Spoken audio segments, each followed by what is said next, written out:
Hi అండి, ఇవాళ వచ్చేసి ఎన్నో హెల్తీ బెనిఫిట్స్ ఉన్న కరివేపాకు పొడిని ఎలా తయారు చేసుకోవాలో చూద్దాం. ఈ కరివేపాకుని తీసుకోవడం వల్ల హెల్త్కి చాలా మంచిది. మనం కూరల్లో వేసినప్పుడు పక్కన పెట్టేస్తుంటాం కదా, అలా కాకుండా ఇలా పొడిని తయారు చేసుకోండి.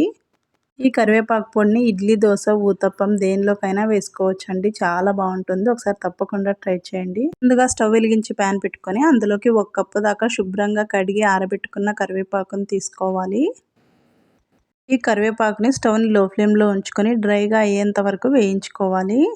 ఈ కరివేపాకులో తడి లేకుండా బాగా వేయించుకోవాలి. ఒక 2-3 నిమిషాల పాటు.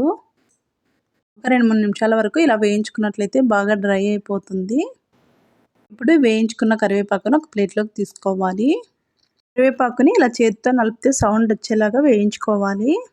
ఇప్పుడు అదే ప్యాన్లోకి 2 టేబుల్ స్పూన్ల దాకా ఆయిల్ వేసుకోవాలి.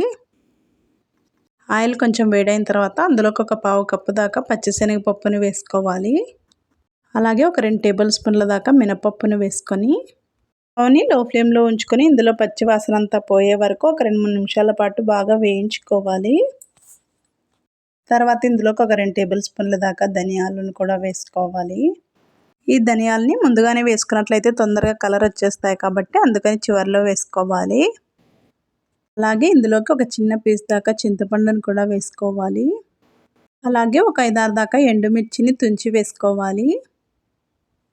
ఇంకొంచెం స్పైసీ ఎక్కువగా ఉండాలనుకుంటే ఒక 3-4 ఎండుమిర్చిని వేసుకోండి.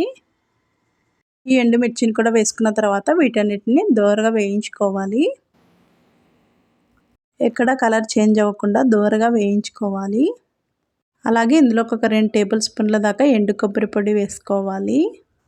స్టవ్ని లో ఫ్లేమ్లో ఉంచుకొని 1 నిమిషం పాటు ఇదే విధంగా కలిపేసుకొని స్టవ్ ఆఫ్ చేసుకోవాలి. ఇవన్నీ పూర్తిగా చల్లారేంత వరకు పక్కన ఉంచుకోవాలి. ఇప్పుడు ఒక మిక్సీ జార్ తీసుకొని ముందుగా వేయించి పెట్టుకున్న కరివేపాకుని ఇందులోకి వేసుకోవాలి. అలాగే పూర్తిగా చల్లారిపోయిన తర్వాత ఇందులోకి శనగపప్పు, మినపప్పును వేయించుకున్నాం కదా, అవన్నీ ఇందులోకి వేసేసుకోవాలి. ఇందులోకి టేస్ట్కి సరిపడా సాల్ట్ వేసుకొని మెత్తని పొడిలాగా మిక్సీ పట్టుకోవాలి. చూడండి, ఈ వీడియోలో చూపించిన విధంగా ఇలా మెత్తని పొడిలాగా మిక్సీ పట్టుకొని తీసుకోవాలి. అంతేనండి, ఇలా మిక్సీ పట్టేసుకున్నట్లయితే మనకి కరివేపాకు పొడి రెడీ అయిపోయినట్లే. ఎంతో హెల్తీగా టేస్టీగా ఉండే కరివేపాకు పొడిని 3 నిమిషాల్లో తయారు చేసుకోవచ్చు. చాలా బాగుంటుంది. ఈ వీడియో మీకు నచ్చినట్లయితే లైక్ చేయండి, షేర్ చేయండి, సబ్స్క్రైబ్ చేసుకోండి. Thank you for watching.